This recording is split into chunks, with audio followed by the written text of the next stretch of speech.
नाजुक था। उसका कमरा खुद उसकी तरह गैर मामूली था। वो जमीन से बहुत ऊपर एक देवकामत सूरजमुखी के अंदर बना हुआ था, मगर उसकी एक अजीब सी आदत थी जिससे वो छुटकारा ना पा सकी। जब कभी उसे कोई तितली नजर आती या कोई परवाना जिसके पर आधी रात के रेशम की तरह नर्म होते, तो वो खुद को रोक ना पाती। वो उसे नरमी से अपने हाथों में थामती, फिर एक चमकते हुए शीशे के मर्तबान में रख देती और उसे अपने कमरे की लंबी अलमारी पर सजा देती। उसे ये देखना बहुत अच्छा लगता कि परों की फड़फड़ाहट क्रिस्टल की रोशनी में जगमगाती है। एक रोशन सुबह जब वो अपने सूरजमुखी के कमरे की खिड़की से बाहर झांक रही थी, उसकी करीबी सहेली एक शोख परी जिसके बाल काय की तरह सब्ज थे पर फड़फड़ाती हुई आई। मैंने एक बाग ढूंढ लिया है, उसकी दोस्त ने सरगोशी की। एक ऐसा राजदाराना बाग जहां आज तक कोई परी नहीं गई। खूबसूरत परी का दिल धड़कने लगा। मुझे वहां ले चलो, उसने बेताबी से कहा। उसके परों में इश्तियाक से लर्जिश दौड़ गई। उसने तेजी से अपने चमकते हुए शीशे के मर्तबान जमा किए और सूरजमुखी के तने के गिर्द लिपटी लकड़ी की घूमती सीढ़ियों से नीचे उतरने लगी। दो सहेलियां रवाना हुई। जो रास्ते उन्होंने तय किए वो ऐसे थे जैसे परी ने पहले कभी न देखे हों। एक रास्ता शीशे जैसे चमकदार कंकरों से बना था जो अंदर से रोशनी बिखेरते थे। एक और रास्ता उन फूलों से सजा था जो रेशम जैसी नर्म आवाज में राज सुना रहे थे। आखिरकार रास्ता खुलकर एक छुपे हुए बाग तक जा पहुंचा और वो मंजर क्या ही शानदार था। बाग फैलकर एक ख्वाब की मानंद दिखाई दे रहा था। फूल ऐसे रंगों में खिले थे जिन्हें शायद कभी किसी ने नाम न दिया हो, नर्म गुच्छों की सूरत में। उनकी पत्तियां यूं झिलमिलाती थीं जैसे अंदर छोटी कंदीलें रोशन हों। मुड़ती हुई शाखों से मोती जैसे फल लटक रहे थे जो मीठा रस टपका रहे थे। फूलों के दरमियान नन्हे नन्हे कॉटेज छुपे हुए थे जो बांस और कलियों से बने थे। उनकी छतें पत्तियों और फूलों से बुनी हुई थीं, बिल्कुल ऐसे जैसे कुदरत ने खुद घोंसले बनाकर उन्हें तोहफा दिया हो। परी की आंखें हैरत से फैल गईं। जब वो आगे बढ़ी, बाग के ऐन वस्त में उसने एक कैफे देखा जो मुकम्मल तौर पर चमकते हुए स्याह और गुलाबी क्रिस्टल की टाइलों से बनाया गया था।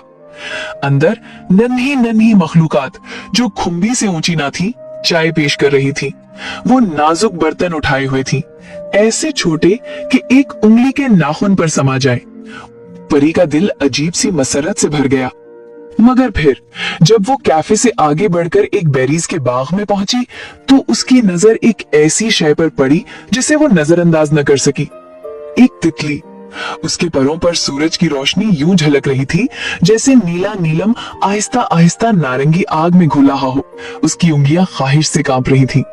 मगर जैसे ही उसका हाथ तितली के परों को छुआ, चांदी और बनफशी रंग का घना धुआं उसके गिर्द लपट गया। बाग उसकी आंखों के सामने घुलने लगा।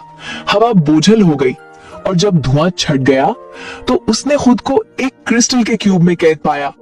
ये क्रिस्टल क्यूब बहुत बड़ा और चमकता हुआ था। दीवारें पहाड़ी शीशे की तरह मोटी और सख्त। अंदर सब कुछ हसीन था, मगर परी ने इनमें से किसी पर जगह न ली। वो फर्श पर बैठ गई, उसके पर लरज रहे थे। उसने पुकारा, मगर आवाज सिर्फ दीवारों से टकराकर वापस आई, बेअसर। सुनने वाला कोई न था। कफस के बाहर एक नया जहान था। नन्हे स्याह और जर्द मकान दरख्तों और फूलों पर जगमगाते जैसे कंदीले हों।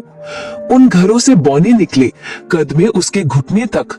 वो गोल चेहरे लिए कफस के गिर्द जमा हुए, नजरें हैरत और शौक से भरी हुई। वो उसे ऐसे देख रहे थे जैसे कोई सितारा जमीन पर उतर आया हो। उनकी आंखों में अकीदत थी, मगर अल्फाज ने परी का दिल कांप दिया। हमने चुड़ैल से कहा था कि एक हसीन परी को क्रिस्टल में कैद कर दे ताकि हम हमेशा उसे देख सकें। वो हमारी है, हमेशा के लिए। परी की आंखों में आंसू आ गए क्योंकि उसी लम्हे उसने सच को पहचान लिया। यही कुछ वो खुद करती आई थी।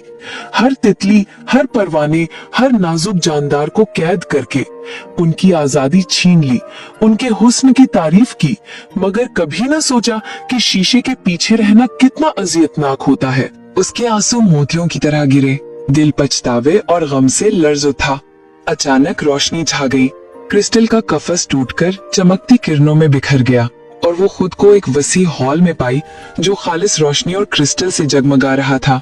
उसके सामने परियों की मलिका खड़ी थी। मलिका मुस्कुराई। अब तुम समझ गई हो, उसने नरमी से कहा, किसी को कैद करना, उसकी आजादी छीन लेना कैसा होता है? परी ने आंसुओं के साथ सर झुका लिया। मलिका ने मजीद कहा, अब से मर्तबान खाली रहेंगे, तितलियां और परिंदे आजाद रहेंगे, हवा के साथ रक्स करेंगे। ये कहकर मलिका की रोशनी मध्यम हो गई। परी चौंक कर जागी। अपने सूरजमुखी के कमरे में क्रिस्टल अलमारी जगमगा रही थी, मगर सारे मर्तबान खाली थे। कोई पर, कोई कैदी न था। उसने खिड़की से बाहर देखा, तितलियां, जुगनू, सुंडियां सब आजाद हवा में झूम रहे थे, सूरज की रोशनी में दमकते हुए। परी के दिल में खुशी भर गई। अब कैद करने की नहीं, बल्कि आजाद परवाज देखने की। उस दिन के बाद वो बागों में मर्तबान नहीं ले जाती थी, सिर्फ अपनी हंसी, अपनी आंखें और अपना हैरत भरा दिल। और तितलियां उसके लिए धूप में नाचती। वही सब कुछ था।